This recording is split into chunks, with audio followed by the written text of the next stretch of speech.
As I sat at the elegantly set Thanksgiving dinner table in my parents' house, surrounded by the comforting familiarity of my childhood home, I couldn't help but feel a sense of peace. At 60, these visits had become my refuge from the stifling atmosphere of my own home. The lively chatter of my daughter Emma with her grandmother filled the room, a stark contrast to the silence that often enveloped my conversations with Richard, my husband. My phone vibrated sharply, disrupting the warmth of the moment. Richard's name flashed across the screen, sending a shiver down my spine. With a hesitant sigh, I excused myself. "Excuse me, it's Richard. I'll just take this in the kitchen." But as I rose, my fingers slipped and the phone's speaker activated. "Elaine, having fun over there?" "Well, don't bother coming back." Richard's voice, unnaturally cheerful, echoed through the room. I stood frozen, phone in hand, as his words hung in the air. "What are you talking about, Richard?"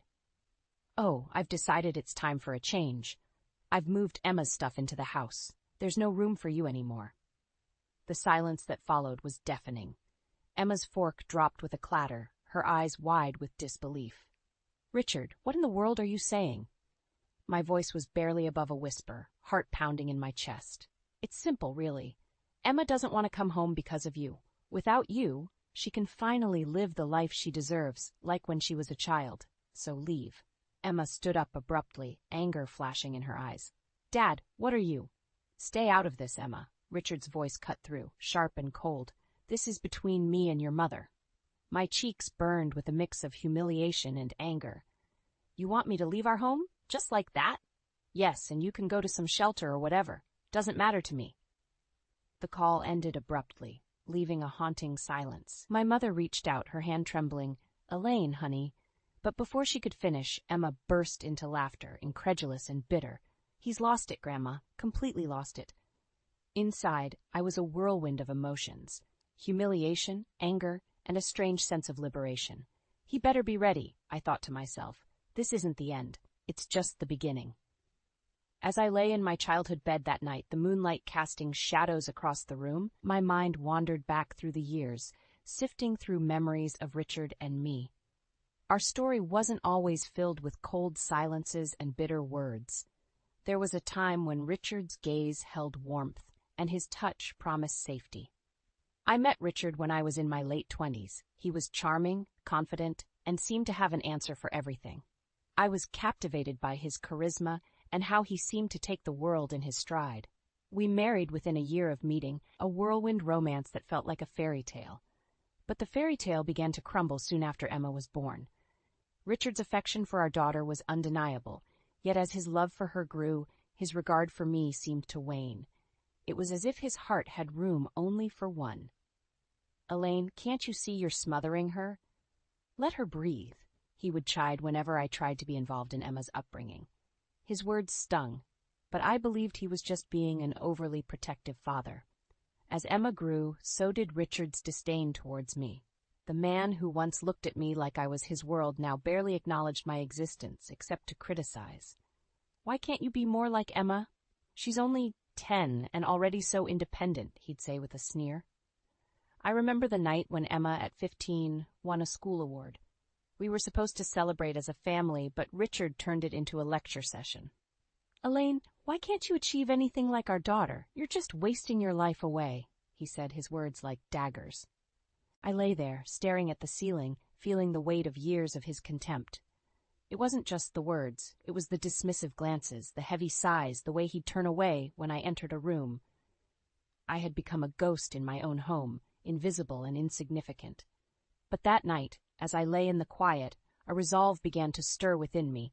Richard's callousness on the phone, his brazen dismissal of our life together, it had lit a fire in me. I wasn't going to let him erase me from my own story. I turned on my side, closing my eyes, but sleep eluded me.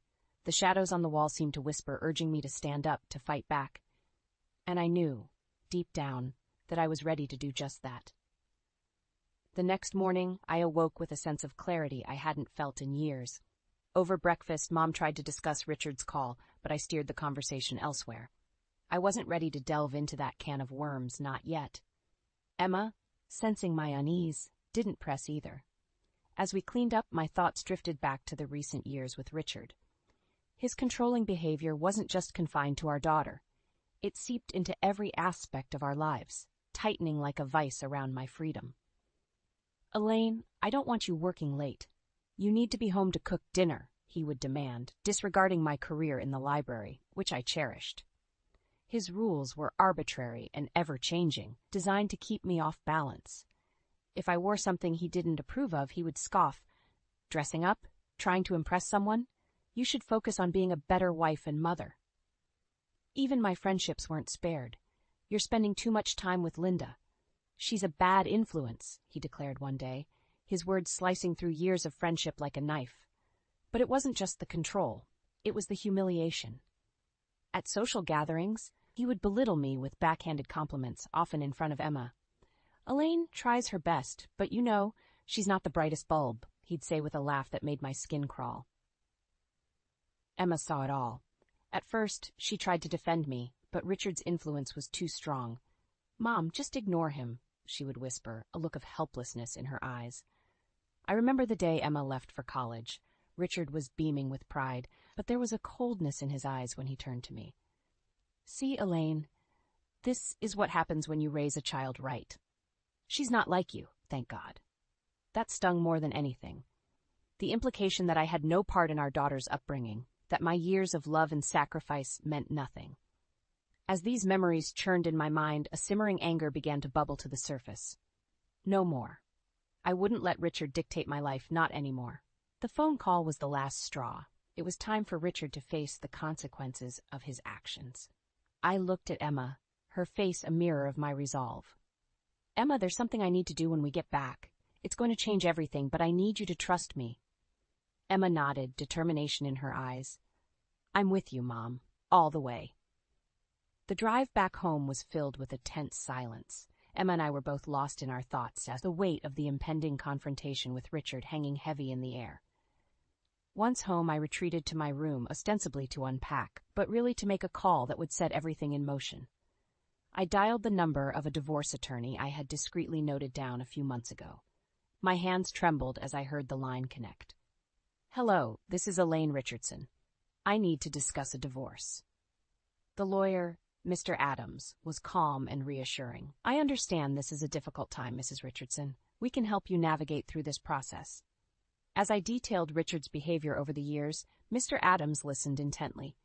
"We can file for divorce on grounds of emotional abuse. It seems you have a strong case." Feeling a sense of empowerment, I replied, "I want to go through with this, and I want him to pay for what he's done, not just legally, but financially, too." Mr. Adams assured me, "We will do everything we can to ensure you receive what you're entitled to." After the call, I felt a mix of fear and exhilaration. For the first time in years, I was taking control of my life. Later that evening, Richard returned home, his demeanor smug and triumphant. "So, you're back. Realized you have nowhere else to go?" His words cut deep, but I held my ground. "I went to my parents' house, Richard. Remember the place you practically banished me to?" He scoffed. "I did us a favor. Emma and I are better off without you." "That's where you're wrong," I said, my voice steady. "Emma is not a pawn in your twisted game, and I am not your prisoner anymore." Richard's face contorted in anger. "What are you blabbering about? You think you can survive without me?" I met his gaze, my resolve unwavering. "Watch me." Emma entered the room, her expression one of quiet strength. "Dad, you've gone too far. Mom doesn't deserve this." Richard sneered. "Oh, now you're taking her side? I thought you understood, Emma. Your mother is useless." Emma's eyes blazed with anger. "No, Dad. The only useless thing here is your cruelty. We're done living under your shadow." As we stood there, united against Richard's scorn, I knew we had crossed a point of no return. The battle lines were drawn, and I was ready to fight for my freedom. The morning after our declaration, the house felt like a battlefield. Richard's usual air of arrogance was more pronounced, as if he was daring us to challenge him. As I made breakfast, my hands shook slightly, but my resolve was firm. At the table, Richard broke the silence with his typical condescension. "So, Elaine, have you finally realized your place? Ready to beg for forgiveness?" I kept my voice calm. "There's nothing to beg for, Richard. I'm not the one who should be apologizing." He laughed, a cold, harsh sound. "You've always been delusional, but this is a new low, even for you." Emma, who had been quiet until now, spoke up. Dad, this isn't a joke. We're serious. Mom is filing for divorce. The look on Richard's face was one I had never seen before. Confusion, disbelief, and then anger. Divorce? You think you can just walk away from me after everything I've done for this family? It's precisely because of what you've done, I said, my voice rising. Years of belittling, controlling, and humiliating me. I won't stand for it anymore. Richard slammed his fist on the table, his face red. I made this family. Without me, you're nothing. Emma stood up, her chair scraping loudly against the floor. You didn't make this family, Dad. You tore it apart. And Mom is more than something. She's everything you're not. His gaze shifted between us, a wild look in his eyes. You're teaming up against me, your own husband, your own father? This isn't about sides, Richard. It's about right and wrong. Yeah. I said, my voice steady despite the turmoil inside. And what you've done is unforgivably wrong. Richard's laughter was bitter. You think you can just leave and everything will be fine? You have no idea what you're in for. I met his gaze squarely. I know exactly what I'm in for. Freedom from you. Emma moved to stand beside me, a united front. We're done being under your control, Dad.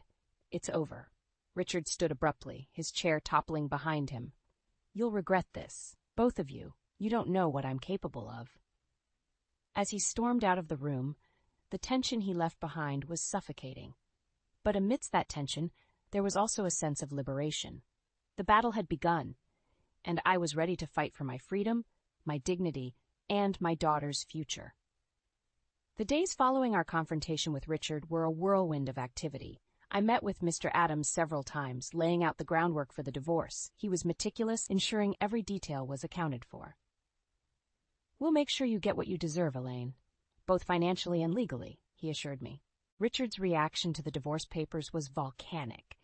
He stormed into the house one evening, papers in hand, his face a mask of fury. You're actually going through with this? Do you have any idea what you're doing, Elaine? I faced him with a calm I didn't feel. Yes, Richard, I do. For the first time in years, I'm making a decision for myself. He laughed mockingly. You think you can survive without me? You're nothing without my money, my support. I'm not afraid of being on my own, Richard. I'm more afraid of spending another day under the same roof as you, I replied, my voice steady. Emma, hearing the commotion, came downstairs. What's going on? Your mother has lost her mind. That's what's going on, Richard spat out. She thinks she can just take half of everything I've worked for. It's not just what you've worked for, Dad. It's what Mom has endured for all these years. She deserves every penny and more. Emma countered. Richard's eyes narrowed. Don't be foolish, Emma. This will ruin us all. No, Dad, it will free us, especially Mom. As the days turned into weeks, the house became a cold war zone. Richard moved into the guest room, his presence like a dark cloud. Despite his attempts to sway me, my decision was final. The day of the first court hearing arrived. As I sat in the courtroom, waiting for the proceedings to start, I felt an odd sense of serenity. I was doing the right thing, not just for myself, but for Emma as well. Richard, on the other hand, was a bundle of nerves. When his lawyer talked about a settlement, I couldn't help but smile. Richard, who always prided himself on his control, was now at the mercy of the court. As the judge reviewed our case, Richard's face grew paler. When the judge turned to me and asked if I had anything to add, I took a deep breath. Your Honor, for years I endured emotional abuse and manipulation at the hands of my husband. I'm not seeking revenge, I'm seeking justice, for myself and for my daughter. The judge nodded, his expression solemn. I understand, Mrs. Richardson. This court will ensure fair judgment is passed. As we left the courtroom, Richard's defeated look was all I needed to see. The battle wasn't over, but I had won the first round, and I was ready for whatever came next. In the weeks that followed, my life felt like it was under a microscope, scrutinized by lawyers in the court. But with each passing day, I felt stronger, more in control of my destiny. Richard's attempts to intimidate me became more desperate and less effective. The final court hearing was a day I had both dreaded and longed for. As Richard and I sat on opposite sides of the courtroom, I couldn't help but reflect on the man I once loved, now a stranger filled with bitterness. The judge's voice was firm as he delivered the verdict. The court finds in favor of Mrs. Richardson. Mr. Richardson, you are required to pay alimony and half of your assets. Richard's face was a picture of shock and rage. He stood up abruptly, his chair clattering to the floor. "This is ridiculous. She doesn't deserve a penny." "Mr. Richardson, control yourself," the judge admonished. "The court has made its decision." As we left the courtroom, Richard's parting words were venomous. "You'll regret this, Elaine. You think you've won, but you haven't seen the end of me." But I no longer feared him.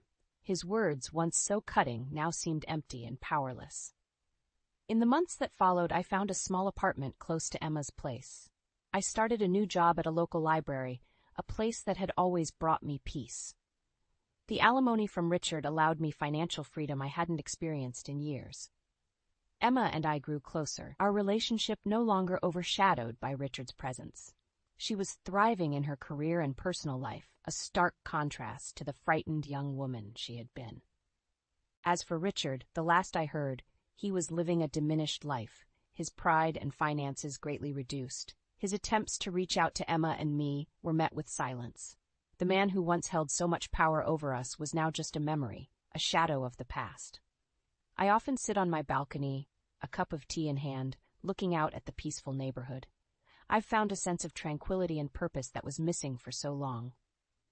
The journey was painful, filled with struggles and heartaches, but it led me to a place of peace. Emma visits often, and we talk about everything and nothing. Our bond, forged in adversity, is now unbreakable. As I look towards the future, I do so with hope and a sense of freedom. I've emerged from the shadows of my past stronger and more resilient. I've learned that sometimes the hardest battles lead to the greatest triumphs. And as for Richard, he is nothing more than a distant echo, a reminder of a life I once lived and the strength I gained in leaving it behind.